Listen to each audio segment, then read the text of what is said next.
მშენებარე მრავალბინიანი კორპუსის აგება პარკირების ადგილებისა და ეზოს გარეშე ბოლო წლებში ბათუმში ტენდენციად იქცა. ქალაქში ცოტა მოიძებნება ახალაშენებული კორპუსი, რომელსაც საკმარისი ფართი აქვს ტრანსპორტის გასაჩერებლად და პატარების სათამაშოდ. არც იმ მოქალაქეთა რიცხვია მცირე, რომლებიც ამ აუცილებელი პირობების არარსებობის მიზეზით საცხოვრებელს ვერ ყიდულობს. ჩვენ რუსეთიდან გადმოვედით საცხოვრებლად ბათუმში, ძალიან ბევრი ვეძებთ, იმის 2-3 წელი ვეძებთ. ბინა სახლში, რომელსაც ექნებოდა კეთილმოწყობილი ეზო და განსაკუთრებით პარკირების, მანქანების პარკირების ადგილი.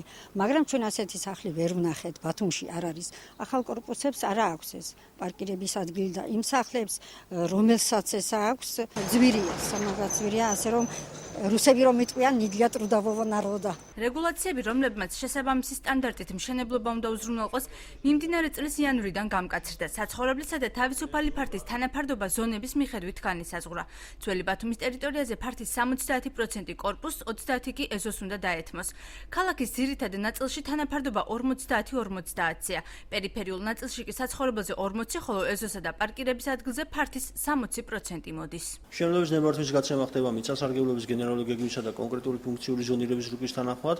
აღნიშნული დოკუმენტაცია არეგულირებს თუ ქალაქის რომელ უბანში, რომელ ნაწილში რამდენი კვადრატული მეტრი უნდა დაიჭიროს შენობა ნაგებობამ და რამდენი კვადრატული მეტრი უნდა დარჩეს, ასე ვთქვათ, ეზოსათვის. შეიძლება ნახევარი პირობითად დაკავებული იქნას შენობით, მაგრამ ნახევარი აუცილებლად უნდა იქნას დათმობილი ეზოსათვის.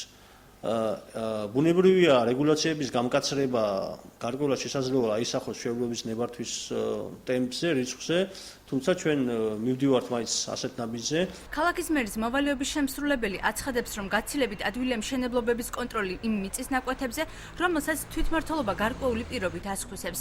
სამომავლოდ გერმაკოვი პარკირებისთვის სპეციალური შენობის აგების აუცილებლობაზე ამახვილებს ყურადღებას. ზოგჯერ გრუნტი არ იძლევა ამის საშუალებას, რომ მიწისქვეშა პარკირება გაკეთდეს, მაგრამ სადაც ეს შესაძლებელია და დასაშვებია, ჩვენ მაქსიმალურად ვითვალისწინებთ ამას და ვითხოვთ პარკირების მოწყობას. ფართებს, რომლებიც ავტოსადგომს უნდა დაეთმოს, ამ დრომდე მშენებელი კომპანიები ძირითადად საოფისეთ ან კომერციული დანიშნულებისათვის ყიდდნენ.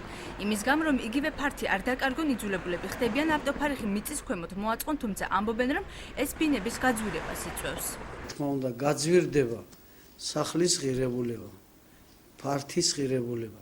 გასაყიდი ფართის ღირებულება გაძვირდება, მაგრამ მათ ექნება შემდეგში სრული კომფორტი ეს მუდმივად. გამკაცრებული მოთხოვნების პირობებში მერიას მშენებლობის ნებართვა 220 ობიექტზე აქვს გაცემული.